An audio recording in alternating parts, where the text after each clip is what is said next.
Bună, eu sunt Elena Salida și astăzi o să facem o rețetă de înghețată de casă fără lapte, doar că nu poate să fie de post pentru că e cu ou. Aia este. Prima dată batem un ou ca la omletă, știți voi. Bine.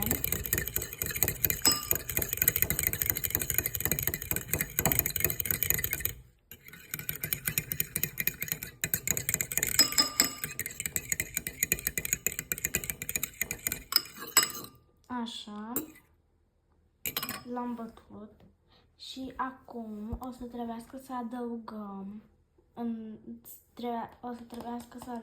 adăugăm, oul, să-l adăugăm într-o cărucioară.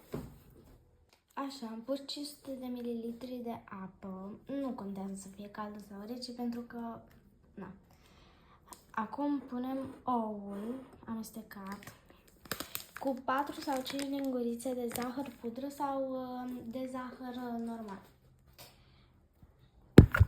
Am pus și oul, am pus 5 pentru că îmi place mai dulce, am pus oul, acum o linguriță de esență de vanilie, puteți să puneți una sau două, sau zahăr vanilat, puteți să puneți un plic de zahăr vanilat și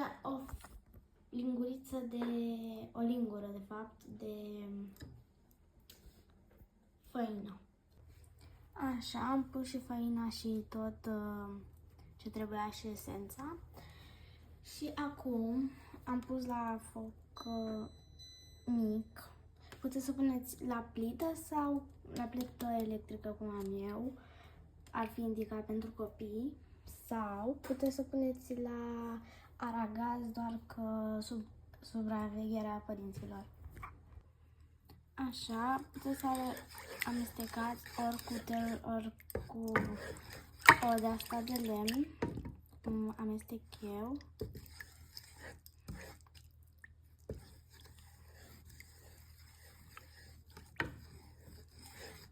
Și trebuie să o lăsăm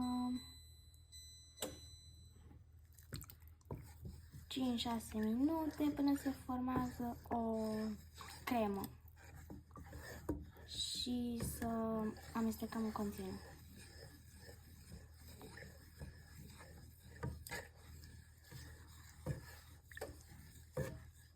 Așa, mi s-a făcut, am lăsat-o mai mult să se fiarbă și acum am răcit-o la temperatura camerei. S-a făcut ca textura e ca aluată de clătite. Eu vreau să mai pun doar un pic de asta, esență de vanilie, 2-3 picături. Nu vreau să pun foarte mult.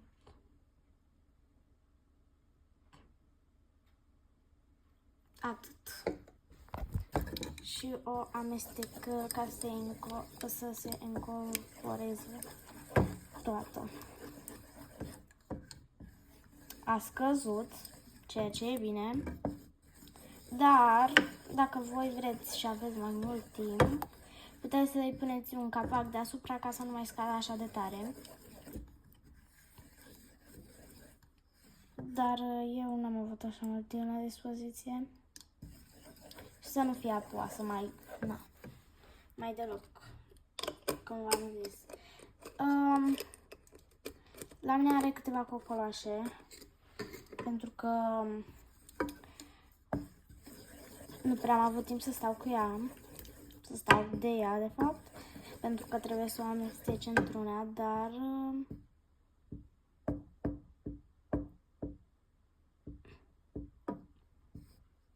este ok pentru că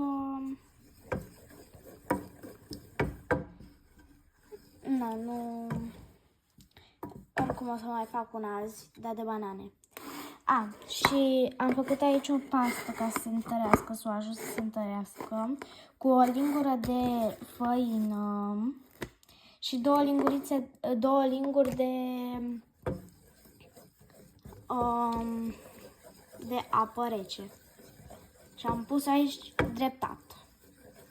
Și am pus doar un pic și după aceea, după 3 minute, am văzut că nu se încheagă, am mai pus un pic. Acum o pun într-o caserolă și o iau cu mine pentru că la 30 de minute